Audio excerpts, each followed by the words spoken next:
So the yarn paintings are a contemporary version of the nierika that is produced usually more for a non-Wixárika audience. But what you find in those yarn paintings, like the José Benítez yarn painting, is a series of elements that act as prayers, that act as kind of windows into this ancestral world, and how that ancestral world is also kind of a cartography of these territories that are sacred. And so,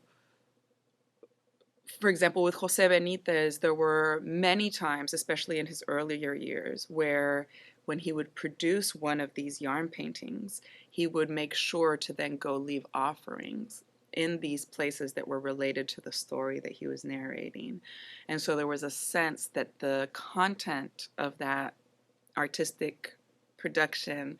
was so symbolic and was so meaningful that as the individual artist, he needed to complete the process by going to the sacred place related to that painting. Later on,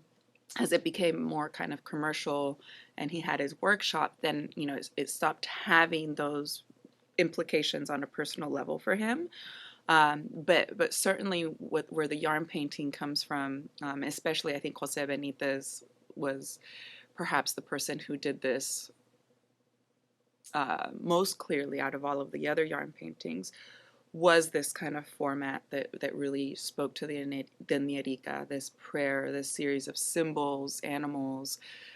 messages that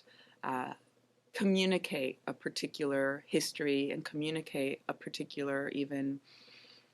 message that wants to be conveyed. So sometimes Jose Benitez would even have dreams that would disturb him, and so a painting would come out of that.